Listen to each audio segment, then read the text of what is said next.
Change. I'm joined now by Ian Bremmer. He's the president and founder of Eurasia Group. Ian, we last spoke right after the events in Afghanistan started to take that tragic twist with the Taliban overtaking much of the land there. And when we spoke, you said the biggest thing at stake was the success of the U.S. withdrawal, including whether there were any American deaths. We unfortunately just learned about the deaths of 4 Marines, according to various news reports. What does that mean for U.S. policy now? Oh, it's a big deal. These are the first American servicemen to have been killed in Afghanistan since February in 2020.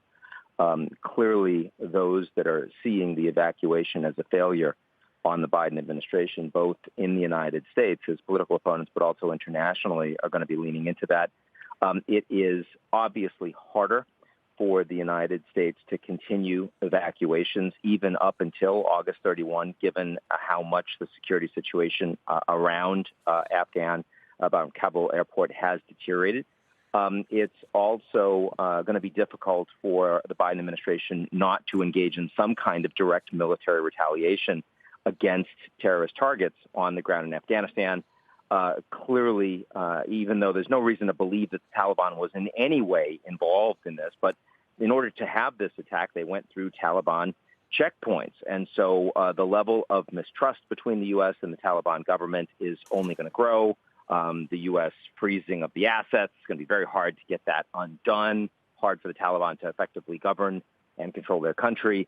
All of this is just enormously, it's enormously tragic. And of course, the biggest thing is the tens of thousands, perhaps hundreds of thousands of Afghan citizens who have been cleared for evacuation that will not be able to get out, in part because it's too dangerous for them to approach the airport. Their security can't be guaranteed, and in part because the Americans are going to be wrapping up these activities in short order.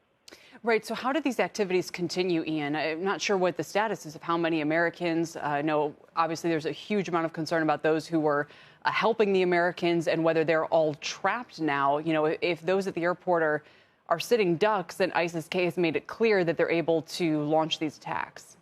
Well, I think it's very important that the White House had been warning the Americans of imminent attacks being likely. Even in the hours before this attack occurred, you had the State Department saying all Americans should leave immediately from the airport. Don't make your way there because we have credible knowledge of attacks. So, what I think the Biden administration is going to do is they'll say they'll lean on the talking points that they've been warning Americans that they should get out for weeks now, that most of the Americans that want to get out are out, and that those that remain are people that have decided for whatever reason they want to remain. Look, at any circumstance, number one, there are going to be Americans that no matter what you do are going to choose to stay. And number two, there are going to be Americans in any circumstance that have tried to get out and will fail, and we'll hear about that. And Biden's going to focus overwhelmingly on the former. And I think the question is, how much is the latter a story? How much do we hear about it? So far, we haven't heard directly on the media from a lot of Americans in Afghanistan that are saying, I want to get out, you got to protect me. That's overwhelmingly been Afghan nationals.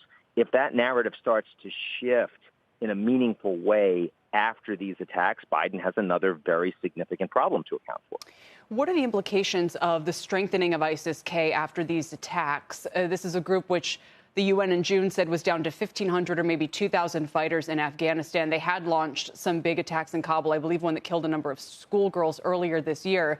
They think the Taliban isn't hardline enough. One analyst told the New York Times Afghanistan is becoming Las Vegas for terrorists. The same UN report said 8,000 to 10,000 fighters from all over the region have been pouring in, most associated with the Taliban or with al-Qaeda. So we have groups that, are in some ways overlapping, but in many other ways are, at each other's throats. What are the implications of that, especially the rise of ISIS-K in the region? Well, Kabul International Airport today is the most attractive target for Islamic extremist terrorists out there.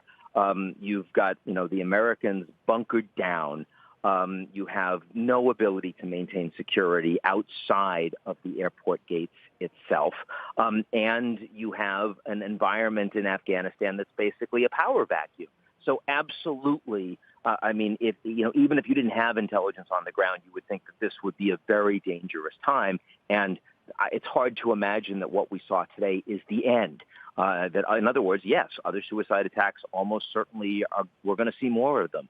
It makes me worry a lot more about the 20th anniversary of 9/11. Both in Afghanistan itself as well as internationally. This is going to be a big problem for the Biden administration and for, American nationals abroad in areas where terrorists are in operation. I'm sure you're going to end up seeing significant warnings coming from the State Department for Americans in such countries over the coming couple of weeks. Shepard Smith here. Thanks for watching CNBC on YouTube.